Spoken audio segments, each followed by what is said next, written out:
through the entire time, I was putting myself in a fantasy world that nothing had happened, and that was my defense for everything when I was a kid.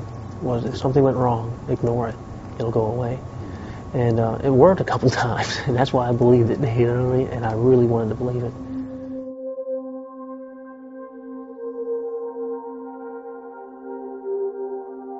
10 years ago, 8-year-old Maddie Clifton disappeared from her quiet neighborhood on Jacksonville's south side. For an entire week, the disappearance gripped this city like no other.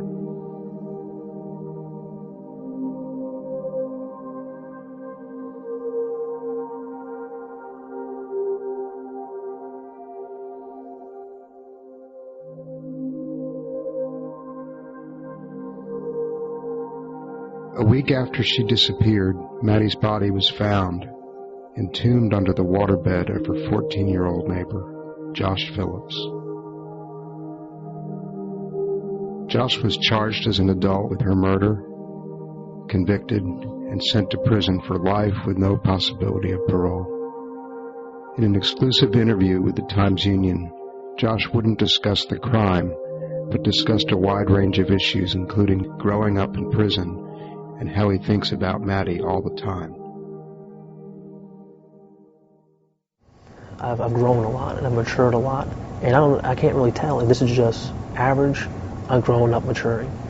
The fact that I had to come to terms in dealing with that I'm going to die in here, I might do 60, 70 years in prison, really helped me mature and helped me grow morally and helped me develop empathy, a much stronger empathy now than I ever had.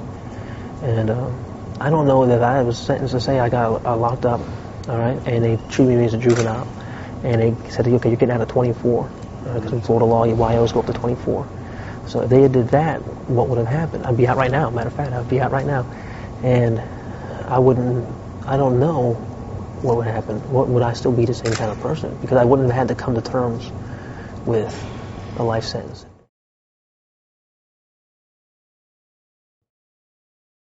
I was just doing every day. I was doing my time and just zipping, going through all the programs and everything. And I never had a time to think. They kept me so busy, I didn't really get to think too much. And when I finally did sit down and realize, I was sitting there one day, I'm like, man, life sentence, all right? And I started thinking a little more, and it happened a couple times. I never got further than that. And then one day it just kind of hit me. I remember what it was too. I came out of the chow hall, and when I came out of the chow hall, I see this line of people, and there they are. There's like 30 or 40 of them. You know, there's that Wakula in the Panhandle, and they're all old. They're all 60, 70 years old, you know, or they're just 50 and look really bad, you know, because the prison time's been rough on them. They all got canes and walkers and stuff like that. It's the pill line. They're there to pick up their medication, and it's like, wow, you know, maybe that's gonna be me. And that's when it really hit me. It's like, oh my God. And I got really depressed when that happened. And I was depressed. I was in a funk for a little while, because it finally set in, and then I really started thinking, like, man, because at first it was just that's going to be me. Then I didn't realize how long it was going to take me to get there. And that's when I realized, like, oh my goodness, I'm 15 years old. You know, it's going to be 60 years before I look like them, you know what I mean? Mm-hmm. And then even then I might live longer, you know? You know, I've had a lot of people say, you know, hey, you should write and do a, you know, apology thing, you know? And I'm like, I can't do that. You know, that would be really cheesy. You know what I mean? It just ain't working. I can't do that. Something like that, if I were to ever talk to them, it would have to be something personal. They deserve to hear it from me in person.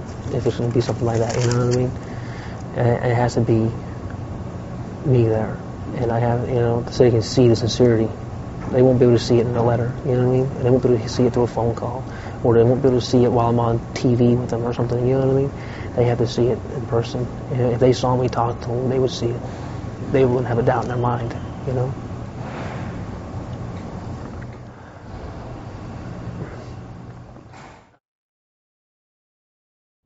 Do you ever think about Maddie? All the time. All the time. And it always puts me in a mindset where it's like, not always, but a lot of times, I end up going like, all right, well, maybe I did deserve to be here. Maybe I deserve too much time. Maybe I deserve to die in prison. And but I always usually come back with the thought that I can't look at it like that, you know what I mean? And that doing that is just a cop-out and faking it, you know what I mean? Just saying, screw it. And why would I try to learn anything? Why would I try to improve myself? Why would I try to do anything to help anybody if I'm just going to lay down and just die in here, you know? So a lot of people say, do you think you deserve to get out? I said, I don't know. My same answer, like I always said before, is I really don't know if I deserve it or not, you know? But I know I want it. I want to get out. I want a second chance. And I know that I know that I would live by it, you know? I know I would do good. When I think about it now, I had this kind of like a little apology litany thing I go through to make certain that she knows that that I'm sorry, you know, and that and also that that I'm trying to make her life worth something. You know what I mean? I'm trying because I'm still here. So I'm trying to make certain that I can be somebody, you know, not because I need to be somebody, but because I can be someone who can help people, you know. I don't want to be just about Josh, you know. I want to be someone who can relieve suffering.